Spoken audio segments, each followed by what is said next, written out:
আসসালামু আলাইকুম এভরিওয়ান, কি অবস্থা সবার? কেমন আছেন সবাই? আজকে ঈদ মিনি ব্লগে আপনাদের স্বাগতম। তো আমি আর আমার ফ্রেন্ড চলে যাচ্ছিলাম নামাজ পড়তে। তো নামাজ পড়া শেষ, এখন আবার দাঁড়িয়ে আছি মসজিদের সামনে। তারপরে সেই একই রাস্তা ধরে হেঁটে যাচ্ছি ছবি তোলার জন্য। তো এভরিওয়ান, আমাদের ছবি তোলা শেষ, এখন আবার গরু কাটা দেখতে দেখতে চলে যাচ্ছি আমাদের বাসার দিকে। আসলে ওদের প্রতি খুব মায়া হয়, খুব একটা মায়া কাজ করে, কিন্তু কি করব, এটা তো আল্লাহ আমাদের জন্য ফরজ করছে কোরবানি, না হলে তো আমাদের বাবা মারা আমাদের কি কোরবানি দিত।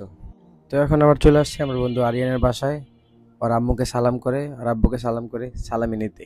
সো আরিয়ানের বাসা থেকে বের হয়ে আমরা আবার চলে আসছি আমাদের নিউ স্টুডিও বাসায়, মানে যেখানে আমরা এক রুমে স্টুডিও করবো, এক রুমে থাকবো। দেখতে পারতেছেন এখানে খাট লাগানো হচ্ছে।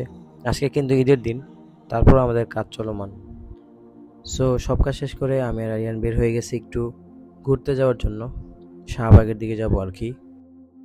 তো রিক্সা করে আমরা চলে যাচ্ছিলাম শাহবাগের দিকে, প্রকৃতির সুন্দর উপভোগ করতে করতে। এখন আমরা চলে আসছি ঢাকা সিটি কলেজ বা সায়েন্স ল্যাব পড়তে পারেন।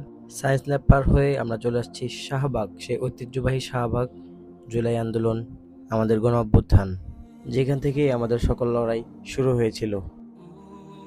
তো গাইস, ফাইনালি আমার আপনার চিরচেনা রমনা পার্ক, যেখানে এখন বেশিরভাগই টিকটকার থাকে।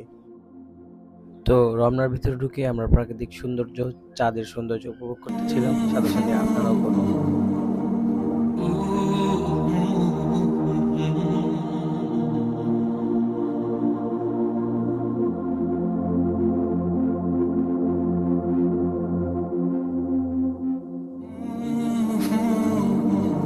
সো এভরিওয়ান, ফাইনালি আমাদের ঘোরাঘুরি শেষ, এখন আমরা হেঁটে হেঁটে চলে যাচ্ছিলাম আবার শাহবাগের দিকে। সেখান থেকে রিক্সা নিয়ে চলে যাব বাসার দিকে। তো শাহবাগ মোড় থেকে আমাদের রিক্সা নিয়ে নিছি, আমরা চলে যাচ্ছিলাম এলিফ্যান্ট রোড ধরে সিটি কলেজের দিকে।